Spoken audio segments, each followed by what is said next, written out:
मैं सुभाषा तिवारी आप लोग को ऑनलाइन क्लास में स्वागत करती हूँ। आज मैं कबीर की साखियाँ पढ़ाने वाली हूँ। सर्वप्रथम साखियाँ पढ़ाने से पहले साखी शब्द के अर्थ को मैं बता देना चाहती हूँ कि साखी है क्या। साखी शब्द साक्षी से बना। कभी ईश्वर को साक्षी मानकर जो कहता है वही साखी है। साखी जो है दोहा छंद में लिखी गई है। प्रत्येक साखी का विषय अलग अलग है, यानी कबीर दास जी हर साखी के माध्यम से, प्रत्येक साखी के माध्यम से अपने भक्तों को कुछ संदेश देना चाहते हैं, समाज को कुछ संदेश देना चाहते हैं। कुछ साखी में प्रेम है तो किसी में भक्ति है और किसी में हिंदू मुसलमानों के सांप्रदायिक एकता की सीख दी है। चलिए, मान सरोवर सुभर जल, हंसा केली कराही, मुक्ता फल मुक्ता चुगे, अब उड़ी अनंत नहीं जाए। बच्चों, मैं पहले इसके कुछ शब्द के अर्थ, मानसरोवर तिब्बत झील है। दूसरा इसका अर्थ है, यानी कबीर दास जी के साखी के माध्यम से भक्त को संदेश देना चाहते थे। हर साखी का इनका एक अलग अर्थ भी होता था। दूसरा, मानसरोवर का अर्थ हुआ मन रूपी सरोवर। सुभर जल, सुभर यानी पानी से भरा हुआ। हंस माने हंस, दूसरा यह जीवात्मा भी है। केली कराई, खेलता है। मुक्ता फल मुक्ता चुगे, मुक्ता फल जो है वो क्या कर, मुक्ता फल यानी मोती का फल।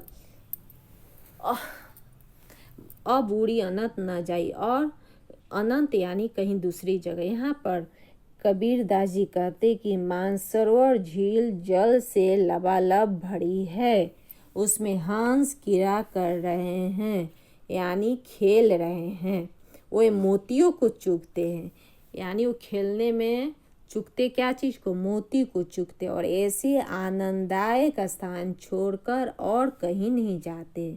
दूसरा एक अर्थ है, या कभी कहने का कभी हम लोग को बताना चाहते कि मन रूपी सरोवर आनंद जल से भरा हुआ है, उसमें हमारी जीवात्मा रूपी हंस विहार करते हैं, यानी खेल रहे हैं।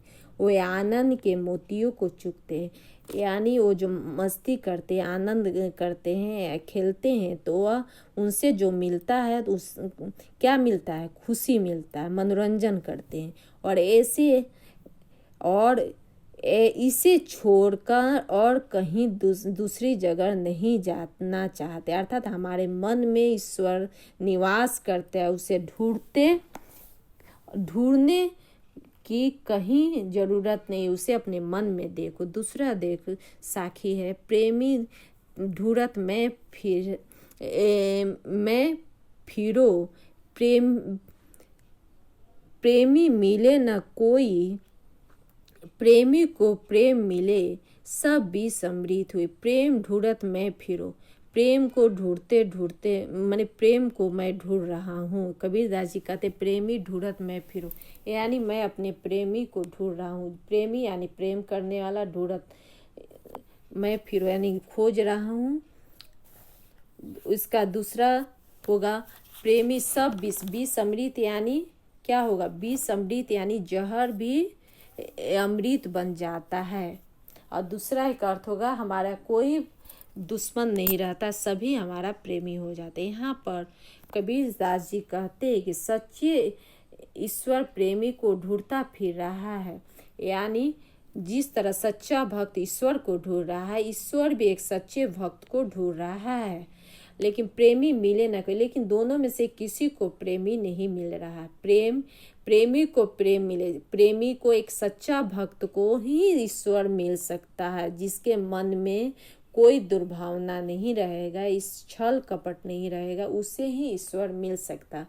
और जब एक सच्चे भक्त को प्रेम मिल जाएगा, यानी ईश्वर मिल जाएंगे, सब भी समृद्ध हुई। उसके अंदर की जितनी दुर्भावनाएं थी, छल कपट जैसी भावना थी, वो जो जहर जो उस भक्त को नष्ट कर रहा था, मनुष्य को नष्ट कर रहा था, वो सभी खत्म हो जाएगा और उसके अंदर एक अमृत का निवास हो जाएगा, अमृत हो जाएगा। सभी विष खत्म होकर अमृत, यानी प्रेम ही प्रेम सभी जगह उस भक्त को दिखाई देने लगेगा। यहाँ पर कबीर दास जी कहना चाहते हैं कि जब सच्चा साधक जो है, सच्चा भक्त है, जब उसे ईश्वर की प्राप्ति हो जाएगी, जब उसे ईश्वर मिल जाएगा, तो उसे कहीं भी कोई मतभेद या दुर्भावना, घृणा, छल कपट इत्यादि नहीं दिखाई देगा। अब देखिए तीसरा, हस्ती चढ़िए ज्ञान को सहज दुलीचा डारी, स्वान रूप संसार है भूखन दे झक मारी। हस्ती यानी हाथी, सहज यानी सहज शब्द का प्रयोग कबीर जैसे ज्ञान मार्गी कवियों ने किया। सहज का भाव सरल रूप से समाधि या सहज समाधि कहा जाता है, जो समाधि प्राप्त करने या साधना ईश्वर के प्राप्त करने की एक साधना है। स्वान का अर्थ होता है कुत्ता। भूखन दे का अर्थ है भौंकने दो। झक मारी माने जबरदस्ती। यहाँ पर कबीर दास जी कहते हैं कि हस्ती चढ़ी, सच्चा साधक होता है जो सच्चा ज्ञान साधना में लगे साधकों को संबोधित करते हुए कबीरदास जी कहते हैं कि सत्य और स्वाभाविक, कि यदि तुम्हें ज्ञान की साधना प्राप्त करना है, ज्ञान प्राप्त करना, तो सत्य और स्वाभाविक हाथी रूपी ज्ञान पर चढ़िए। यानी ईश्वर को प्राप्त करना है तो ज्ञान के माध्यम से प्राप्त कीजिए। हस्ती चढ़िए ज्ञान की, सहज दुलीचा डारी। जिस तरह हाथी पर चढ़ने के लिए बैठने के लिए एक दुलीचा होता है, उस पर मनुष्य बैठता है, इसी तरह तुम भी ज्ञान प्राप्ति करने के लिए एक सहज साधना करो। सहज एक कालीन साधना का एक आसन बिछाओ। स्वान रूप संसार है। और देखिएगा बच्चों, जब हाथी आगे आगे चलता है तो पीछे से संसार के जो मनुष्य है वो पीछे से उसका विरोध करते, पीछे से कुत्ते भौंकते। यानी जिस तरह उसी तरह साधक भी यदि ज्ञान प्राप्त करता है तो उसके पीछे लोग तरह तरह की बातें बनाते हैं, लेकिन कबीर दास जी कहते हैं कि उन बातों को परवाह मत करो। भूखन दे झक, उनका काम ही है भूखना, उनका काम ही है भूखते रहना, इसलिए उन बातों को परवाह मत करो और तुम्हें सच्चे ज्ञान की प्राप्त करो। यहाँ पर कबीर दास जी का कहना है कि तुम सच्चा ज्ञान प्राप्त करने के लिए, ईश्वर की प्राप्ति करने के लिए साधना करो। संसार क्या तुम्हें क्या बोल रहा है इसकी परवाह मत करो। बच्चों, यहाँ मैं आप लोगों को भी एक संदेश देना चाहती हूँ कि आपका भी अभी क्या मकसद है? ज्ञान प्राप्त करना। तो इसे ज्ञान को प्राप्त कीजिए। कौन क्या बोल रहा है, क्या स्थिति है, इसकी परवाह मत कीजिए। आपका एक ही कर्म है, ज्ञान प्राप्त करना। पाखा पाखी के कारणे सब जग रहा भुलान, निरपक होई हरि भजे सोई संत सुजान। यहाँ पर कबीर दास जी कहते हैं पक्ष विपक्ष कि समर्थन और विरोध, इस बात का मैं समर्थन करता हूँ, उस बात का विरोध, इसी में सब जग रहा भुलान। भुलान का अर्थ है भूला हुआ है, खोया हुआ है। सोई, निरपक होई हरि के भोजे। सोई यानी वही, संत यानी सच्चा, सुजान यानी ज्ञान। यहाँ पर कबीर दास जी कहते हैं किसी बात के पक्ष विपक्ष में ही मनुष्य या भक्त जो है समय बर्बाद करता है। महात्मा है उसी में समय अपना बर्बाद करे, जीवन को नष्ट करे और सब चीज़ भूल गए। यानी भूल गए हैं कि भक्त की उन्हें ईश्वर प्राप्त करना, उसकी वही चिंता नहीं करते। लेकिन जो मनुष्य इस पक्ष विपक्ष में समय बर्बाद नहीं करता, निरपक होई हरि भजे, निष्पक्ष होकर हरि को भजता है, सोई संत सुजान, वही व्यक्ति सच्चा सही मायने में सुजान है, संत महात्मा है। सुजान यानी ज्ञानी है। यहाँ पर कबीर दास जी कहते हैं कि हे भक्त, यदि तुम्हें ईश्वर की प्राप्ति करना है, सच्चा संत बनना है, तो पक्ष विपक्ष की परवाह मत करो। तुम सच्ची एकनिष्ठ होकर ईश्वर की प्राप्ति करो। बच्चों, मैं यहाँ कहना चाहती हूँ कि आप लोग समय को बर्बाद मत कीजिए। जो विद्यार्थी जीवन है, जो समय है आपके पढ़ने का, उसको इधर उधर की बातें में बर्बाद मत कीजिए, बल्कि अपने पढ़ाई पर ध्यान दीजिए। मेरे तरफ से यही आपका संदेश है। दूसरा देखिए, हिंदू मुआ राम कहीं मुसलमान खुदाई, कहे कबीर सो ज्योता जो निहू दुहू के निकट न जाई। हिंदू राम राम कहकर मर रहे हैं और मुसलमान खुदा कह कह करके मर रहे हैं, लेकिन किसी को वह सच्चा ईश्वर की प्राप्ति नहीं हो रहा है। हिंदू क्या कह के मर रहे हैं? राम राम।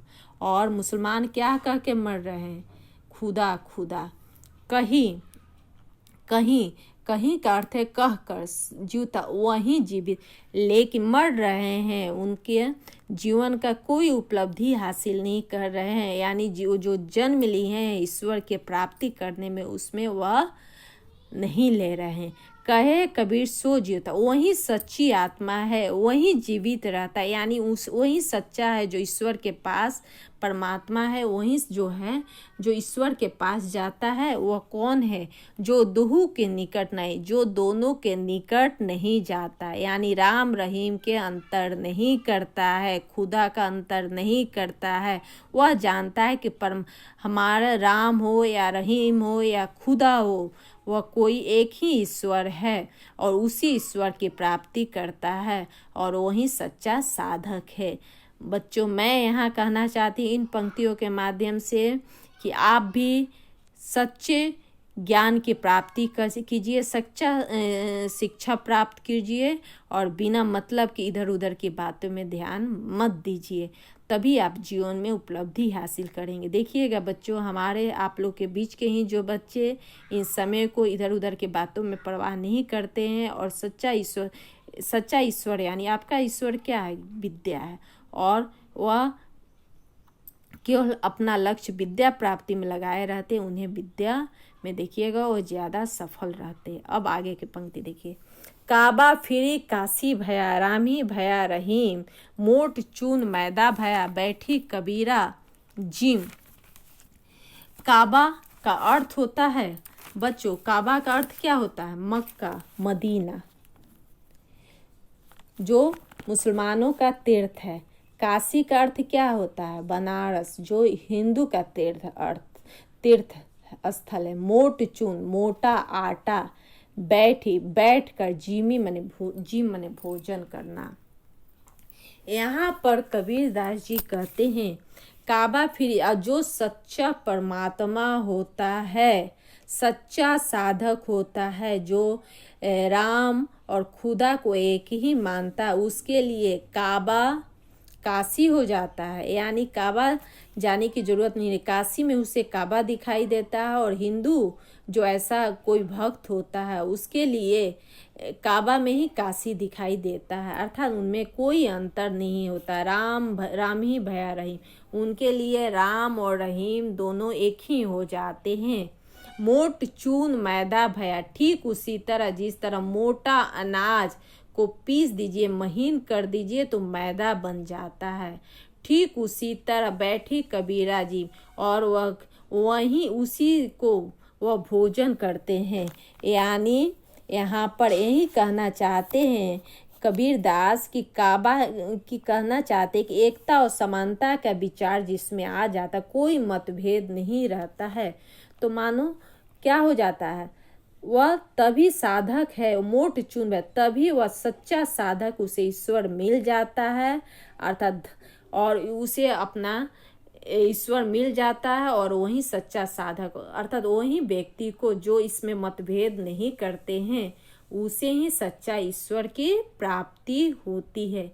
यहाँ पर बच्चों मैं कहना चाहती हूँ कि आपस में कौन क्या कह रहा है, क्या है मतभेद और सांप्रदायिकता की ओर आप ध्यान मत दीजिए, और सच्चा ज्ञान प्राप्त कीजिए। ऊंचे कुल के जन्मिया, जे करनी उच्च न हुई, सुब्रन कलश सुर भरा, साधु निंदा न सोई।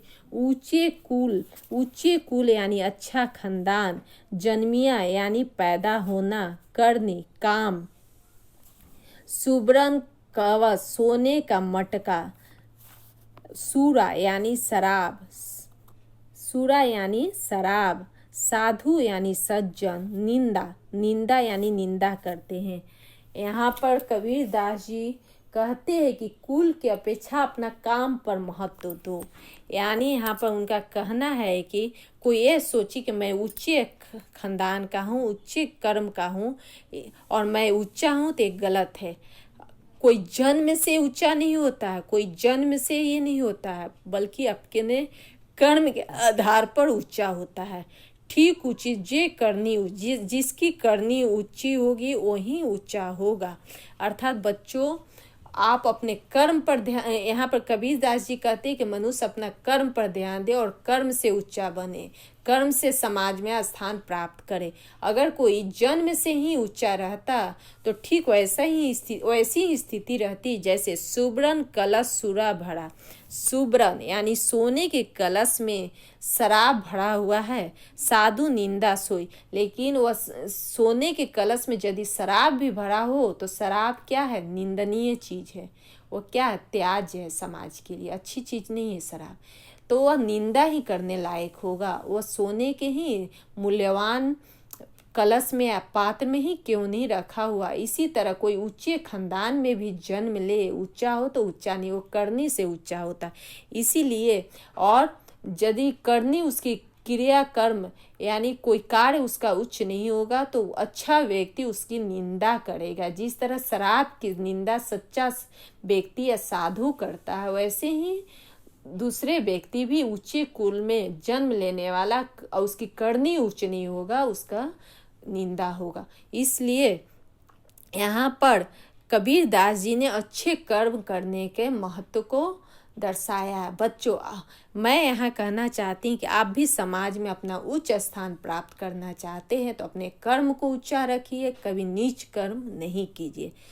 बच्चों, मैं अपनी वाणी को यहीं पर विराम देती हूँ और इससे साख्य से संबंधित कुछ प्रश्न भी मैं दूंगी।